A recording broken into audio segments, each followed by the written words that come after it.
Oi, pessoal, tudo bem?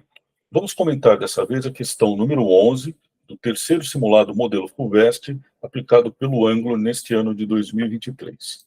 Acompanhe comigo, por favor. Essa nossa questão 11, como várias outras do mesmo simulado, também se baseia nesse texto aí, que é um excerto de uma crônica que o Antônio Prata publicou na Folha de São Paulo no final do ano passado. Eu não vou ler o texto inteiro aqui. Se você quiser fazer isso, eu recomendo que você pause o vídeo e depois retorne à resolução. Eu vou ler apenas o primeiro parágrafo, que é o trecho que importa para a gente aqui, tá? Acompanhe comigo, por favor. Talvez os grupos de WhatsApp estejam para a humanidade como um meteoro para os dinossauros. Ao contrário do meteoro, porém, que fez a atmosfera virar uma panela de pressão a mais de 400 graus Celsius, matando em minutos todos os répteis gigantes que dominavam a Terra havia 200 milhões de anos, o grupo de Zap assassina devagarinho, frase a frase, meme a meme, emoji a emoji. Esse é o trecho que nos interessa, gente. A pergunta vai tratar justamente da comparação inicial que abre o texto, né? A comparação entre o meteoro e os grupos de WhatsApp sugere o quê? Ele pergunta. Bom, na alternativa A, o mundo atual pode ser destruído em minutos. Se a gente voltar para o texto, a gente vai perceber ali no finalzinho do primeiro parágrafo que o cronista diz que o grupo de Zap assassina devagarinho. Ora, se assassina devagarinho, não é em poucos minutos.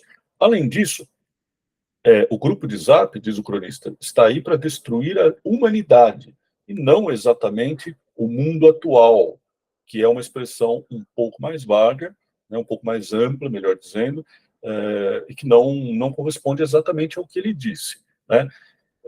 Se esse fosse o único erro, e todas as outras alternativas fossem piores, você poderia imaginar que a expressão mundo atual até retomasse a humanidade. Mas, como não é o caso, essa alternativa vai ser descartada, tá bom? Na alternativa B, as discussões digitais funcionam como uma panela de pressão. Bom, a metáfora da panela de pressão aparece num determinado ponto do texto.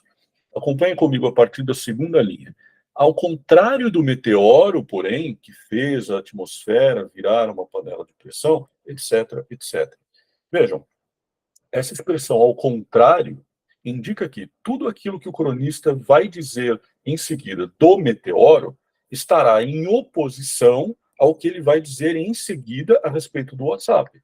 Então, a expressão metafórica panela de pressão se refere exclusivamente aos efeitos do meteoro e não aos efeitos do WhatsApp, tá? Nesse ponto da comparação, ele não está mais chamando atenção para a semelhança entre os dois elementos, e sim para as diferenças, tá? A alternativa B é incorreta principalmente por isso. Mas tem um outro problema, que é o termo as discussões digitais. De novo, é um termo muito mais amplo, né, muito mais genérico. As discussões digitais não correspondem exatamente às discussões do WhatsApp, que são discussões digitais específicas.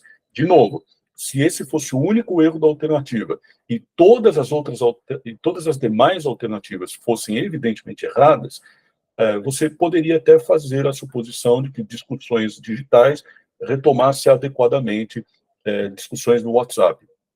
Mas, de novo, não é o caso, tá bom? Na alternativa C, nem os répteis gigantes sobreviveriam ao WhatsApp. Bom, vamos voltar ao texto. A gente percebe nessa comparação inicial que a estrutura da comparação é basicamente a de uma regra de três. Não é? O WhatsApp é um agente de destruição e tem um objeto específico de destruição, a humanidade. Já o meteoro é um outro agente de destruição que tem, por sua vez, um outro objeto específico, que são os grandes répteis, os répteis gigantes, né, os dinossauros, como ele diz. Em nenhum momento da comparação, o cronista sugere que o WhatsApp pudesse ter um segundo ou um terceiro, um outro objeto de destruição que não fosse a humanidade. Por exemplo, os répteis gigantes de que fala a alternativa. Então, essa alternativa também é incorreta. Na alternativa D, ambos têm um poder muito grande de devastação. Essa é boa, essa é legal. Por quê? Porque o nome abstrato devastação ele está empregado sem agente e sem complemento nominal. Ou seja, eu não sei quem está devastando e eu não sei quem ou o que é a coisa devastada, certo? graças a esse emprego abstrato, absoluto, melhor dizendo, essa palavra se presta a descrever exatamente o elemento comum entre os dois objetos de comparação, né? Devastação é exatamente aquilo que acontece, tanto na destruição da humanidade pelo WhatsApp, quanto na destruição dos dinossauros pelo meteoro. Essa é a alternativa correta. Enfim, na alternativa E, os conflitos humanos existem há 200 milhões de anos. Se a gente volta ao texto novamente, como sempre, a gente vai perceber que 200 milhões de anos é o período de tempo durante o qual os répteis gigantes dominaram a Terra, e não o período de tempo da existência dos conflitos humanos, tá bom? É isso aí, pessoal. É uma questão de interpretação de texto relativamente simples. As alternativas erradas não propõem nenhuma sutileza, nenhuma armadilha um pouco mais escondida, não é? Mas, por outro lado, elas trazem muitos elementos concretos do texto. Por exemplo, esses 200 milhões de anos, ou os répteis gigantes da alternativa C, ou a panela de pressão da alternativa B, tá?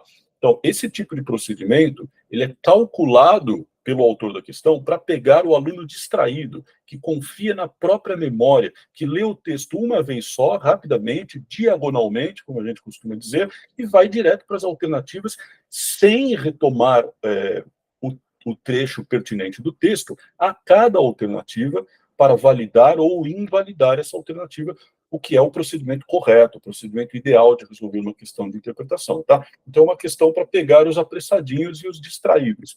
É o tipo de questão que a gente não pode perder no vestibular, tá bom, pessoal? É isso aí. Espero que vocês tenham aprendido alguma coisa. Um abraço e até a próxima. Tchau, tchau.